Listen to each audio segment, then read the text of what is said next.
Good evening and welcome to Turner Classic Movies. I'm Dave Karger. On August 14th, the world lost one of the most important and influential actresses in the history of cinema, Gena Rowlands. Rowlands passed away at the age of 94, leaving behind 6 decades of performances that changed the landscape of acting on screen.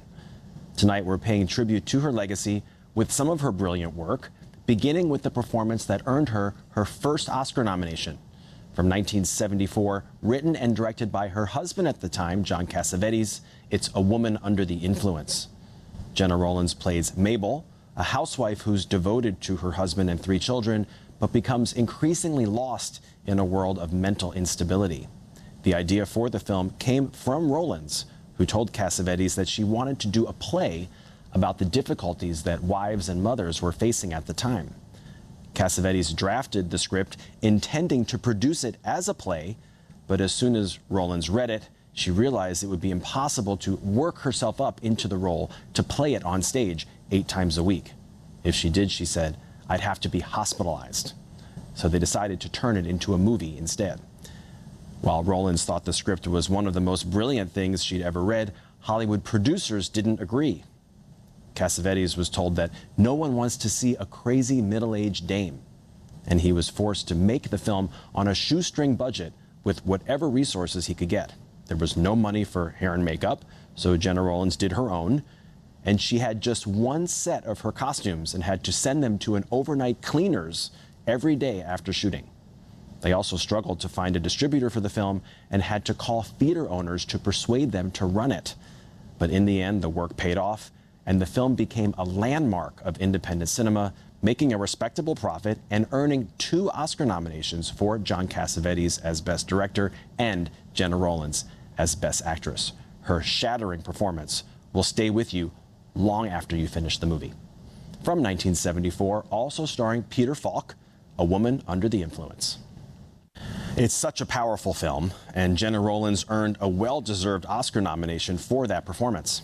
This was the 5th of 8 movies she made that were directed by her husband, writer, actor, and director John Cassavetes. In all, they worked together on 11 feature films. They first met when Rowlands was a student at the American Academy of Dramatic Arts in New York, and they married in 1954, a marriage that lasted until his death in 1989. Both Rowlands and Cassavetes started out acting in mainstream Hollywood movies, but they became mavericks in the world of independent cinema, beginning with his 1958 directorial debut, Shadows. Rowlands had just a brief appearance in that film, but went on to star in most of his subsequent productions. They typically worked with limited budgets and resources and hired their close friends and family members. In A Woman Under the Influence, their real-life mothers had supporting roles. That was Gena Rowlands' mother, Lady Rowlands, playing her character's mother, and John Cassavetes' mother, Catherine Cassavetes, played Peter Falk's mother. Up next, Gena Rowlands gives another Oscar-nominated performance as a gangster's moll in a crime thriller from 1980. Next on TCM, Gloria, then Lonely Are the Brave, and later, The High Cost of Loving. Gena Rowlands is worth every penny. Tonight. Welcome back to TCM. I'm Dave Karger. Tonight we're honoring the life and legacy of Gena Rowlands, who passed away 3 months ago at the age of 94. We just saw Rowlands give a stunning Oscar-nominated performance in A Woman Under the Influence, which was written and directed by her husband, John Cassavetes. Up next, they team up again for the film that earned Rowlands the 2nd Best Actress Oscar nomination of her career. From 1980, it's Gloria. Rowlands plays the title character, the former girlfriend of a mob boss who gets roped into protecting a young boy whose family has been targeted by gangsters. John Cassavetes had no intention of directing this movie when he wrote the screenplay.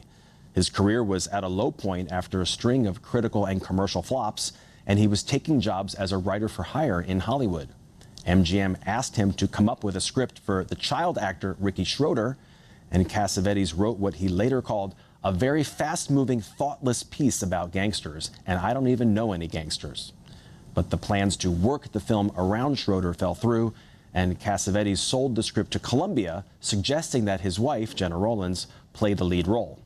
The studio agreed and also demanded that Cassavetes direct the film. In many ways, it was a departure from his usual style, more conventional, commercial, and violent. But it became one of his biggest hits, thanks in no small part to the tour de force performance from Gena Rowlands. To co-star, Cassavetes chose a 6-year-old boy named Juan Adames, billed as John Adames, from more than 300 contenders at a casting call in New York. Adames had never acted before, and his natural innocence won him the part. From 1980, also with Buck Henry and Julie Carmen, this is Gloria. Gena Rowlands was born in Wisconsin, but she trained as an actor in New York City and had a clear vision for her tough New Yorker character in Gloria. She worked on her Bronx accent and developed a distinctive way of walking. She later explained, "I wanted something that from the minute you saw me, you knew I could handle myself on the streets of New York. So I started thinking about when I lived in New York, how different I walked down the street when there was nobody but me. It was a walk that said they'd better watch out." Rowlands' performance drew raves from the critics, and many compared her to tough Hollywood actresses from the past like Barbara Stanwyck, Jane Greer, and Bette Davis, who was one of Rowlands' personal idols. Rowlands got the chance to co-star with Bette Davis in the 1979 TV movie Strangers, the story of a mother and daughter. Gena Rowlands took an approach to the craft of acting that was unlike anything that had come before. In 2015, when she won an honorary Oscar, Cate Blanchett paid tribute to her on stage, saying that watching Rowlands perform was, quote, "the closest anyone has ever come to capturing on film that special quality, that presence of a live stage performance." Up next, Gena Rowlands returns in one of her earliest movie roles in a 1962 Western starring Kirk Douglas. Next on TCM, Lonely Are the Brave. Then The High Cost of Loving, and later, Night on Earth. Rowlands rolls along tonight. Hello, I'm Dave Karger. Thanks for joining me tonight on TCM as we continue our tribute to the legendary Gena Rowlands, who passed away at 94 on August 14th. Born Virginia Catherine Rowlands in Madison, Wisconsin in 1930, she studied acting at the Academy of Dramatic Arts in New York City and began her career working on stage and in television. She made her TV debut in 1954 on the series Top Secret, and 2 years later, she starred opposite Edward G. Robinson on Broadway in the Paddy Chayefsky play Middle of the Night. Soon after, Hollywood came calling, and she made her feature film debut at MGM opposite Jose Ferrer in the 1958 comedy The High Cost of Loving. That film wasn't a hit, and it was another 4 years before Rowlands got her next big screen credit in the movie that you're about to see. From Universal in 1962, it's Lonely Are the Brave.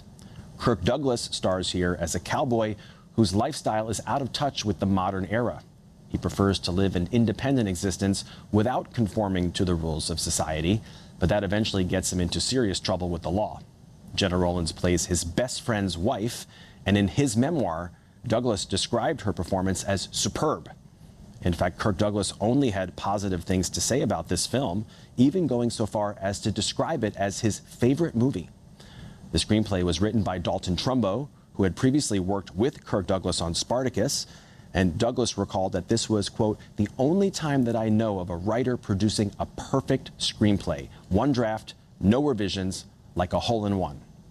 Here is Gena Rowlands in just her second credited movie role, also with Walter Matthau, George Kennedy, and Carol O'Connor from 1962, Lonely Are the Brave. Kirk Douglas was the only major movie star in the cast when Lonely Are the Brave premiered in 1962. By this point, he already had 3 Oscar nominations under his belt and was one of the biggest stars in Hollywood. Several others in the cast were on the cusp of greater fame, including Walter Matthau, George Kennedy, Carol O'Connor, and Gena Rowlands. 1 year later, Rowlands was directed by her husband, John Cassavetes, for the first time in a credited role in the 1963 drama A Child is Waiting, which starred Judy Garland and Burt Lancaster. By the end of the decade, Cassavetes broke away from mainstream Hollywood and broke new ground in independent cinema with his 1958 drama Shadows. Although Rowlands had been an extra in Shadows, her first significant role in a John Cassavetes indie film was in his Oscar-nominated drama Faces from 1968. Their collaborations, which went on to include films like Minnie and Moskowitz, A Woman Under the Influence, Opening Night, and Gloria, gave Gena Rowlands some of her most dynamic roles and showcased her extraordinary dramatic skills. But her career extended well beyond her collaborations with Cassavetes, and she continued to work steadily in movies and on television for 6 decades, including a memorable performance in The Notebook from 2004, which was directed by her son, Nick Cassavetes. Up next, Gena Rowlands makes her film debut in an MGM comedy from 1958.